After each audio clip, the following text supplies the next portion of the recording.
அஸ்ஸலாமு அலைக்கும் வரஹ்மத்துல்லாஹி வபரகாத்து. அன்பார்ந்த சகோதரர்களே, மனிதர்கள் அவங்களுடைய அணுகுமுறைகள் எப்படி இருக்கின்றது சில விஷயங்கள்ல அப்படின்னா, எதெல்லாம் அவனுக்கு பயனளிக்குமோ அதுக்கு அவன் நன்றி செலுத்த வேண்டும் என்று உளமாற விரும்புகின்றான். ஒரு விவசாயி எடுத்துக்கங்களேன், விவசாயம் பண்ணிக்கிட்டு இருக்கிறான். அந்த விவசாயத்துக்கு எதெல்லாம் பயனளிக்குமோ, சூரியன் பயனளிக்கின்றது, அது இல்லாட்டி விளைச்சல் வராது. மேகம் மழையாக பொழிகின்றது, மேகம் பயனளிக்கின்றது, நிலம் பயனளிக்கின்றது, மாடு பயனளிக்கின்றது. அந்த மாட்டை வைத்து ஏரை பூட்டி நிலத்தை உழுவுகின்றான். காளை மாடு நிலத்தை உழவுகின்றது, பசுமாடு பாலை தருகின்றது, பசியாறுகின்றான், உணவு அருந்துகின்றான், நெல்லை இவன் திங்கிறான், உமியை அதுக்கு கொடுக்கிறான், உமியை தின்னுட்டு அது பாலை இவனுக்கு கொடுக்கின்றது. சுப்ஹானல்லாஹ். இதையெல்லாம் ஒருத்தர் சிந்திச்சானா அவன் சஜிதால விழுறதை தவிர அவனுக்கு ஒரு வழியே இல்லைங்க.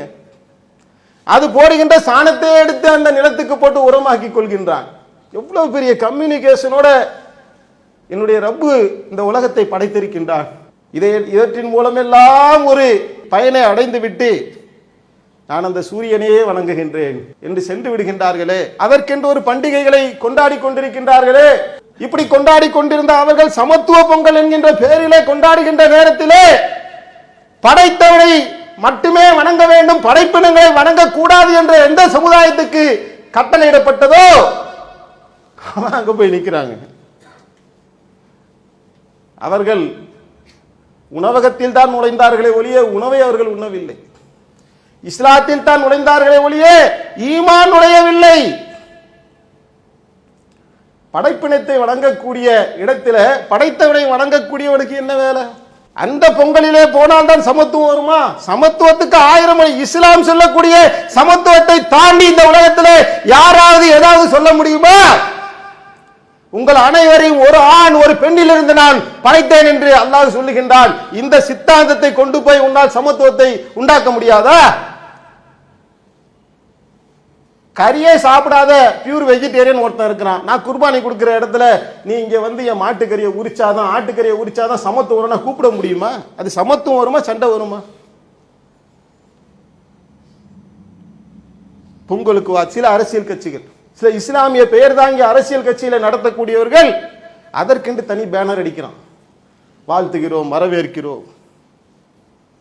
அடிப்படை மார்க்கம் என்ன, சட்டம் என்ன, இணை வைக்கக்கூடாது, சிறுக்கு வைக்கக்கூடாது என்கின்ற அடிப்படை எந்த விஷயத்தை செய்தால் அல்லாஹ்வுடைய கோபத்துக்கு ஒருவன் ஆளாகுவானோ அதுக்குள்ள போய் கை வைக்கிறியப்பா. அல்லாஹ் சொல்லி காட்டுகின்றான் 41வது அத்தியாயத்தில் 37வது வசனம். எவ்வளவு அறிவார்ந்த வசனம் பாருங்க. இரவும் பகலும் சூரியனும் சந்திரனும் அவனது சான்றாதாரங்களில் உள்ளவையாகும். சூரியனுக்கும் சந்திரனுக்கும் செய்தா செய்யாதீர்கள். நீங்கள் அவனையே வணங்குவோராக இருந்தால் அவற்றை படைத்த அல்லாஹ்வுக்கே செய்தா செய்யுங்கள். ஒருத்தன் ஒரு வீட்டில் என்ன செய்யறான், குழிக்கரண்டிய வச்சு பூஜை பண்ணி மாலை போட்டு மரியாதை பண்ணிக்கிட்டே இருக்கிறான். மணிப்பரிசை வச்சு மரியாதை பண்ணிக்கிட்டே இருக்கிறான். தாய் தோப்புனே தெருவில் விட்டான். இன்னொருத்தன் வந்து கேட்குறான், குழிக்கரண்டிய இவ்வளோ கண்ணியப்படுத்துறியப்பா, மணிப்பரிசை கண்ணியப்படுத்துறே? இல்லை, இந்த குழிக்கரண்டியில தான் எங்கள் அம்மா எனக்கு சோறு போட்டாங்க. அம்மா எங்கப்பா? அம்மா போட்டு போயிட்டாங்க. குழிக்கரண்டியில தானே சோறு போட்டாங்க. இந்த கரண்டிக்கு நான் என்ன செய்யறேன், மரியாதை செலுத்துறேன். இந்த பரிசு என்ன, இதுல இருந்தா எங்க அத்தா காசை எடுத்து எடுத்து கொடுத்தாங்க, கொடுத்த அத்தா அவரை தெருவில் விட்டேன் என்று சொன்னால் இது எப்படி எள்ளி நகையாடக்கூடிய ஒரு செயலாக இருக்குமோ?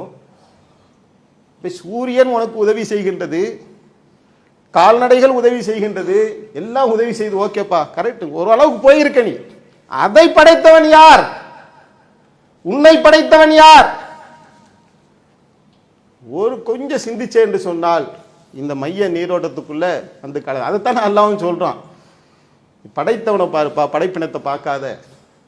இதை புரிந்து கொண்டால் அவர்கள் இந்த நேரிய வழியின் பக்கம் அவர்களை நீ அழைப்பதை விட்டுவிட்டு அவர்களோடு போய் நான் சமத்துவ பொங்கல் கொண்டாடுகின்றேன் என்று போவது ஒரு இஸ்லாமிய மார்க்கத்தை அறிந்த இறை நம்பிக்கை கொண்ட ஒருவனுக்கு அது தகுதியான ஒன்றாக இருக்குமா என்ற கேள்வியை வைத்து இதை மக்கள் மன்றத்திலே கொண்டு சேர்க்கக்கூடிய பிரச்சார களத்தை செய்யக்கூடிய நன்மக்களாக அல்லாஹ் நம் அனைவரையும் ஆக்கி அருள் புரிவானாக என்று கூறி என்னுடைய உரையை நிறைவு செய்கின்றேன். வாஹிருதுவானானி அல்ஹம்துலில்லாஹி ரப்பில் ஆலமீன். அல்லாஹு அக்பர், அல்லாஹு அக்பர்.